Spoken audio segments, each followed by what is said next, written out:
Hey, what's up again, everybody? It's Robert184, 2Rs, 2Bs from Gundam Reviews.net. And no, it's not time to build Gunpla because episode 40 of Gundam Age has aired, which means we're moving into the final quarter, and not only we're gonna see all three protagonists back in action together here, but more importantly, a new lead Gundam, so let's get straight to the best ofs. You'll notice that it's the understudies standing in here, and standing in for Zehart's fourth mobile suit, well, it's going to be Char's Gelgoog. So we got to see just a little bit of the Vegan characters here. Ezokan seems to be in poorer health as he ran into a magical tank, very reminiscent of Crossbone Gundam, and is going to release some sort of character. If anybody knew who it was, please let me know with a comment down below. But anyway, we also got to see that Flam Nara is going to be released next week, or unleashed anyway is a better way to put it.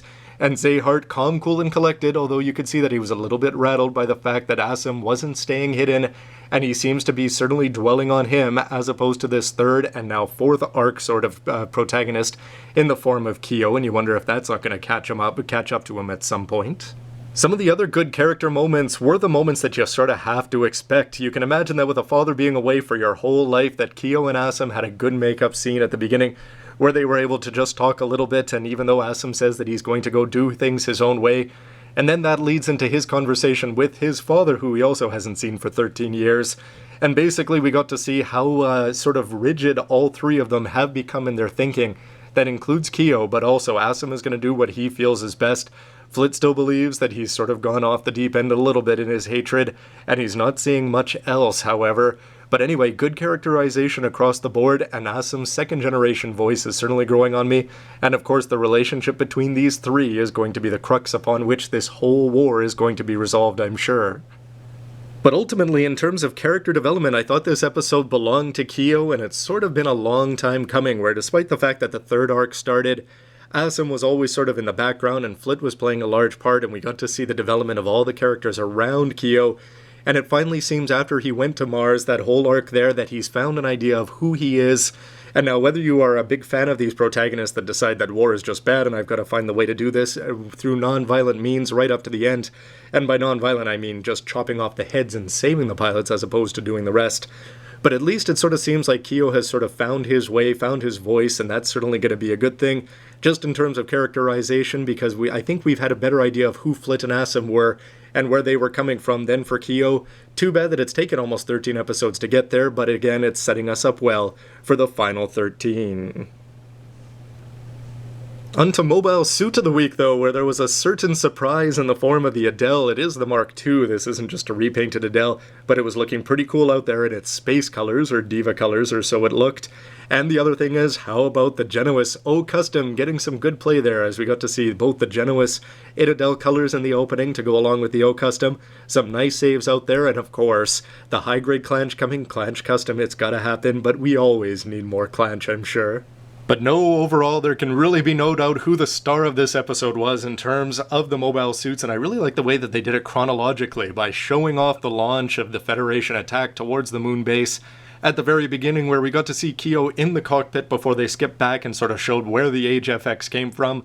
And once you saw the Age FX in action, I can almost forgive its lack of red there, because it certainly, we're going to have a fourth lead, there's no two ways about it. However, it's not going to quite look like a lead, but in terms of action, it was a fantastic mix here between these two that you're seeing.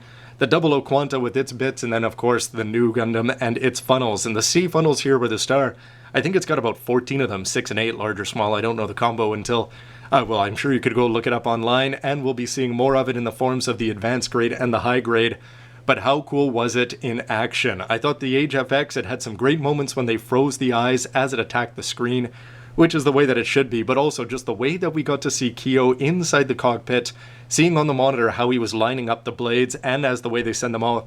There was some incredible poses, and the fact that you can actually recreate them, because on the high grade they're going to have sort of a loop, a clear ring around there, which is looking very Stargazer-ish, but the fact that you can get 14 on there and have them looking so cool is just going to be a huge plus when that actual high grade model comes out.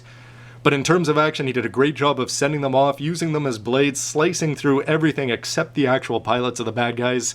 If you wanted to have a good debut for a new lead Gundam, I don't think there could have been a better one in terms of style, and here's a question that I'm going to leave up for you guys. In terms of the understudy actors, who should be playing the role of the Age FX? Should it be the 00 Quanta or the new Gundam? Let's try a vote down below. I'll have 2 comments and you can thumbs up the one that you want to see playing it next week. And in terms of scene of the week, I have to say that my favorite ones probably occurred at the very beginning, where we got to see Kyo meet Asim for the first time. Then we got to see Asim sit down with Flit, and something that probably could be overlooked, but Asim and Romary sitting down, it was just good to see the whole families reuniting and getting some quality time in there, even if they are going to agree to disagree, at least for the time being. Although I think Flit isn't so keen on the fact that they're disagreeing. But they were great scenes, had a lot of power, and all of this just led into the second half of the episode, where if you're a fan of funnels and bits, whether they've got a letter in front of them or not, that was just some fantastic all-out action there. We got to see Kyo come into his own in terms of a character, or so it seems, or at least the kind of battlefield persona that we've got that he wants to be. We've seen it before with Kira and other things like that, but the use of the sea funnels, all 14 of them, was just fantastic, and I cannot think of a better advertisement for the AG coming out very soon, and the high grade, and not to mention the fact that it's just setting things up well. And another thing that if you just want to throw in some cool scenes, well, how about those opening and endings where we're getting some quality, we're getting some teasers as to what's coming up in the future, but also a nice outro, sort of. You get to see that the women have been very much forgotten in terms of the story, outside of the fact that I already mentioned that Asim has seen his wife for the first time in 13 years, but you can just imagine with 3 generations of men running out there and saving the world, and in their own way at least, and the effect that they sort of left on the women, that was sort of cool to see that it was reflected in the ending. But overall, seeing the Age FX, whichever one you want to see it played by, in action, made this episode for me. So overall, I thought this was a really quality episode, and I think that Gundam Age has really been picking up in these last 6 or 7 episodes. 3rd generation seems to have got off to a little bit of a slow start, but between the all-out action we were getting and then the slow-down Martian episodes, that sort of did things right. Anyway, just things that it seems like the show has really stepped into its own, and that's signified. I'm a big fan of the opening theme and the ending theme out there, and especially the opening. And what else can you say besides some of the hints that we've seen? It looks like the H2 is going to be staying in its Dark Hound form, at least until the finale of the whole show, if you might see it in the classic 4 colors again. How about Full Armor Age 1? That looks a little bit exciting. I wonder if we're going to be getting that in plastic model form. We did get to see a little bit signs of more Vega MSs out there, but not all that many, just sort of a cool looking variation of the G-Axis or the G-Bouncer in the very beginning.